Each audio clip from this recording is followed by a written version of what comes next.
Hello friends, good morning. তোমরা সবাই কেমন আছো? আশা করি সবাই ভালো আছো। আমিও অনেক ভালো আছি। তো আজকে নিয়ে চলে এসেছি একটা নতুন ব্লগ।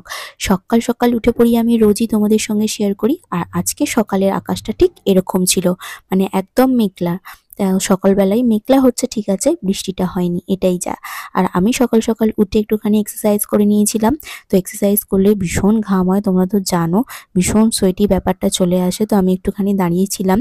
তো এখানে অনেকদিন পর এক্সারসাইজ করলাম আবার করে। তো এখানে এক্সারসাইজ করে আমি একটু নিচের দিকে চলে গিয়েছিলাম, কারণ বাবু যাবে, সেখানে আমাকে একটুখানি থাকতে হয়। তো নিচের দিক থেকে এসে এই যে সকাল সকাল আমি আবার বাবু চলে যেতে উপরে চলে এসেছি। বর বাবু চলে গেছে উঠে, তো বেডটাকে একটু ঠিকঠাক করতে হবে। তো ওপরে একটু টুকিটাকি কাজ থাকে, সেটাকে আমি সেরে ফেলি। তো বেডটা ঠিকঠাক করে দিয়েছি। আর এখানে যে শোপিসগুলো আছে, ফটোটা আছে, এগুলো একটুখানি আমি ঝাড়াঝুড়ি করে নিয়েছি। এগুলো সাধারণত বড়বাবু করে, আজকে আমি হালকা করে নিয়েছি।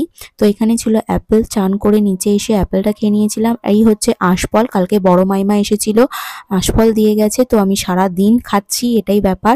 তো এইখানে দেখতে পাচ্ছ কত পুঁই পাতা হয়েছে, পুঁই শাক হয়েছে, এগুলো সব মামুনি বসিয়েছে। আর এগুলো সব পুকুরের ধারে ধারে দেখছো, সব হচ্ছে ফুলের গাছ বাবু বসিয়েছে। আর বাবু বিশাল, আর এখানে সত্যিকার প্রচুর ফুল হয়। বাবু সকাল সকাল উঠে মানে ভোর ভোর একদম ফুলগুলো তুলে ফেলে, নাহলে ফুল পাওয়া যায় না। তো ফুলগুলো তুলে ফেলেছে, তাই গাছগুলো বোঝা যাচ্ছে না, কিন্তু এখানে যা গাছ আছে সব আমাদের। আগের দিনে হনুমান এসেছিল, তো এখানে ছিল পেঁপে গাছ, সেটাকে খেয়ে নিয়েছে হনুমানে। যাকে এই হচ্ছে আকাশের অবস্থা। বৃষ্টি, আমি আন্দুলে এখন নেই, তবে আন্দুলে এই বৃষ্টির ওয়েদারে ভীষণ অসুবিধা হতো। মাকে ফোন করছি, মাও বলছে ভীষণ জল জমে গেছে, কাদা হয়ে গেছে। তখন আমি পড়াতে যেতাম, তখন ওই জলের মধ্যে দিয়ে পা দিয়ে দিয়ে আসতাম। এখন মায়েদেরও সেই অবস্থা হচ্ছে। মা তো সব সময় হাজারো কাজে ব্যস্ত থাকে। তো সেই কারণে এখানে সেখানে যায়। তো মায়ের পায়ের অবস্থা খারাপ, বাপির দোকানে যেতে অসুবিধা হচ্ছে, আমি জানি। সে আগে আমি যখন ছিলাম তখন দেখতাম, এখন চলে এসেছি ওই জন্য দেখা হয় না। আর এখানে এত ফুল ফুটেছে, বাবুর গাছগুলোতে এত ফুল ফোটে, রোজের পুরো অনেক ফুল ফোটে। তো একটা কাকিমা আছে, সে তাকেও দেওয়া হয় কিছু ফুল, অনেক ফুল ফোটে। তো আমি সকাল সকাল পুজো করে নিই চান টান করে। তো এখানে চান টান করে পুজো সেরে, তো আমি বসে পড়েছিলাম একটু মামনির খাতার কাজ করতে। তো এই খাতার কাজটা আমি বসে বসে করছিলাম। আর এখানে আমার বরবাবু কিছু একটা লিখছিল। তারপরে লিখাতে আমি ম্যাটার জিজ্ঞাসা করতে, যে কি ম্যাটার, কি লিখছো। অনেক বড় ম্যাটার বেরিয়েছে, জানতে পেরেছি, তোমাদের টাইমলি পরে আবার জানাবো যে কি ম্যাটার হয়েছে। তো এই যে কাজ সব, খাতার কাজ সব কমপ্লিট হয়ে গেছে।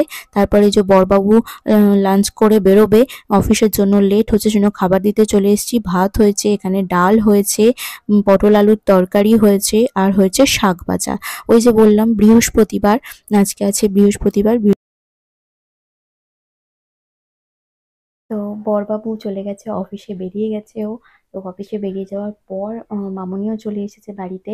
তো মামুনি চলে এসেছে, এসে এখন স্নান করতে গেছে। আমিও খাতার কাজ, এমনি যা যা কাজ ছিল নিচে করে এসে আমি একটু ওপরে চলে এসেছি তোমাদের সঙ্গে একটু গল্প করতে। তো দেখতেই পাচ্ছ আজ সারাদিনের মেঘলা ওয়েদার। তোমাদের ওখানে বৃষ্টি হচ্ছে নাকি শুধুমাত্র মেঘলা হয়ে আছে? আমাদের সঙ্গে আমাকে বলো, আমার সঙ্গে একটু শেয়ার করো। আর হ্যাঁ, তোমরা কিন্তু চ্যানেলটা সাবস্ক্রাইব করছো না, তো প্লিজ প্লিজ চ্যানেলটা সাবস্ক্রাইব করে নাও। আর একটা ভিডিওটা যদি ভালো লাগে তাহলে একটা লাইক করে দেবে। তো আজকের ভিডিওতে আমি সারাদিনে সকাল থেকে কী কী করেছি তোমাদের সঙ্গে আমি শেয়ার করে দিয়েছি। আর লাঞ্চ তো তোমাদের আমি আগেও দেখিয়ে দিয়েছি, বড়বাবু খেয়ে গেছে, খেয়ে বেরিয়েছে। তো শেয়ার আমি করে দিয়েছি আজকে কী কী রান্না হয়েছে। আজ সাধারণত বৃহস্পতিবার আমাদের আজকে নিরামিষই হয়, কোনো আমিষ জাতীয় রান্না হয় না। সে কারণে অল্প স্বল্প নিরামিষ, আর কি খাওয়া যায়, তো সেই অল্প স্বল্প করেই রান্না হয়। আর তাড়াতাড়ি করে রান্না হয়, তো যে অনেক নিরামিষি হলে অনেক কিছু রান্না করারও টাইম থাকে না। তো সকালবেলা বাবু রান্না করলে তবে নিয়ে বেরোবে, সে কারণে তাড়াতাড়ি রান্নাটা করতে হয়, সারতে হয়। তো দেখিয়ে দিয়েছি তোমাদের সঙ্গে। তো আজ আসি, আবার পরের দিন দেখা হবে তোমাদের সঙ্গে। তো ভালো থেকো, সুস্থ থেকো, আর প্লিজ চ্যানেলটা সাবস্ক্রাইব করে দিও। আজ আসি, কাল আবার দেখা হবে। টাটা, ভালো থেকো।